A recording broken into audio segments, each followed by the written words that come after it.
Bom dia, pessoal, sejam bem-vindos aqui mais uma vez ao nosso Diário Estoico, um dia incrível para você. Hoje, 8 de setembro, com o tema Não se deixe enganar pela sorte. Ninguém é esmagado pela sorte, a menos que primeiro seja enganado por ela. Os que não são pomposos nos bons tempos não têm suas bolhas estouradas com a mudança.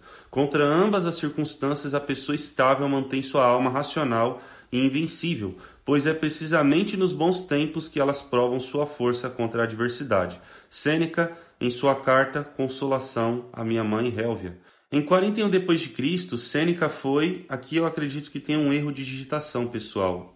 Sêneca foi exilado de Roma para Córcega. Não sabemos exatamente por quê, mas segundo se conta, ele teve um caso com a irmã do imperador. Pouco depois enviou uma carta à mãe para tranquilizá-la e consolá-la em seu pesar. Mas, de muitas maneiras, ele devia estar falando consigo mesmo também, repreendendo-se um pouco por essa reviravolta inesperada que estava tendo dificuldade em suportar.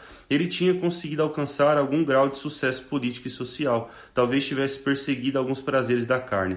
Agora ele e sua família lidavam com as consequências, como aquelas com que todos nós temos de arcar devido ao nosso comportamento e pelos riscos que corremos. Como ele reagiria? Como lidaria com isso? Bem, ao menos seus instintos foram os de consolar a mãe em vez de simplesmente lamentar o próprio sofrimento. Embora algumas outras cartas mostrem que Sêneca suplicou e pressionou pelo seu retorno a Roma e ao seu poder, um pedido finalmente atendido, ele parece ter suportado a dor e a desonra do exílio bastante bem. A filosofia que estudara durante muito tempo o havia preparado para esse tipo de adversidade e lhe dado a determinação e a paciência de que precisava para esperar que o infortúnio terminasse. Quando viu sua sorte restaurada ao retornar ao poder, a filosofia impediu que ele o desse por certo ou se tornasse dependente dele. Quando o novo imperador voltou sua ira contra Sêneca, a filosofia o encontrou pronto e preparado mais uma vez. Esse trecho final é perfeito, onde falamos sobre Sêneca estar pronto e preparado para aquela situação novamente. E isso porque a sorte, ela não é um mero acaso como nós achamos. Os filósofos como Sêneca consideravam a sorte como um meio a meio. Boa parte é oportunidade, é acaso, é algo que acontece do nada, e outra parte é a preparação do homem. E isso com base em um mito antigo, um mito da Grécia de Kairos. Kairos, ele era um homem velho que representava a fortuna, quando algo acontecia de bom do nada. Nós temos o infortúnio, que é quando algo acontece de ruim do nada, e nós temos a fortuna, algo que é bom, uma oportunidade, como um investimento que surge para você ou algo do gênero. E ele passava de vez em nunca, e ele passava de maneira desavisada. Ninguém saberia quando ele iria estar passando ali no território grego. E ele era um velho com a cabeça calva e com uma mecha de cabelo na frente. E quem conseguisse pegar o Kairos, pegar aquele velho pela mecha e puxar o seu cabelo, conseguiria fazer um pedido afortunado, algo que nós chamamos de sorte, uma coisa boa. E é diante disso que nós entendemos que não era só sobre a passagem desavisada de Kairos que alguém veria ele passando do nada, mas sim a preparação, em como você estaria esperando por aquele velho, por aquela oportunidade, por aquela situação, para você pegar a mecha de Kairos. E aqui fica algo que Maquiavel diria, porque a fortuna é uma coisa boa, só que para Maquiavel, a fortuna é a definição de tudo aquilo que um governante não controla. Eu digo governante porque ele era um filósofo político. Então, tudo que um governante não controla, e você é o governante da sua própria vida, então aproxime esse exemplo de você. Tudo que o governante não controla nós chamamos de fortuna. E do outro lado da fortuna nós temos a virtude. A virtude é a habilidade que você tem de lidar com a fortuna. A fortuna, para Maquiavel, não era só uma coisa boa, mas representava também os desafios. Imagine o seu império sendo atacado do nada por um inimigo, por uma tropa vizinha ou algo do gênero. Você tem um infortúnio. E é daí que a palavra fortuna já vai se derivar ali também.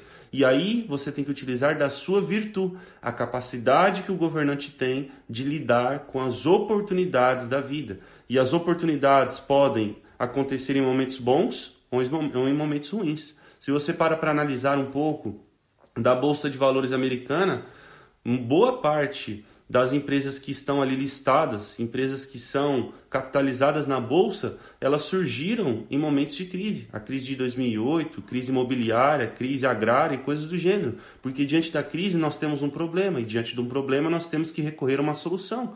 E quem recorre à solução consegue lidar com a oportunidade que está no infortúnio.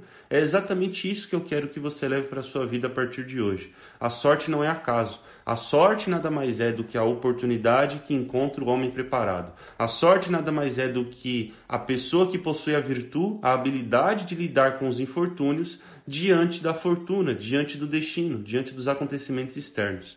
Essa é a definição de sorte. E aí as pessoas te chamam de sortudo porque você recebeu alguma coisa na vida, mas só você sabe o quanto você se preparou. Só você sabe o quanto você aguardou por aquela oportunidade e o quanto você treinou de maneira oculta sem ninguém perceber. Quando você estava aprendendo inglês e espanhol, se qualificando, fazendo isso, fazendo aquilo, aí do nada surge uma oportunidade de emprego, uma entrevista para você ser gerente de uma instituição não sei das quantas, você vai lá e arrebenta e consegue a vaga. A pessoa fala que foi sorte porque a entrevista surgiu do nada, mas ninguém viu a sua preparação anterior a tudo isso. Como você se moldou para pegar a mecha do Kairos, como que você criou essa habilidade de lidar com as oportunidades da vida. Então, essa é a definição de sorte que eu quero que você leve para toda a sua jornada. A oportunidade que encontra uma pessoa preparada. E eu digo mais, as oportunidades da vida, elas não surgem do nada. Elas muitas vezes são criadas. E são criadas não porque você molda o que está do lado de fora, mas porque você consegue perceber melhor. A oportunidade, muitas vezes, de conseguir vender até lenço no momento do choro, de vender água no deserto, de vender uma solução no momento difícil. E é daí que surgem os grandes inventores, os grandes empreendedores, os grandes empresários e coisas do gênero. Pessoas que possuem essa capacidade de analisar o contexto para criar também uma habilidade e uma oportunidade que depois vão chamar de sorte. Basicamente isso, pessoal. Muito obrigado pela sua presença. Comente aqui o que interpretou e até amanhã.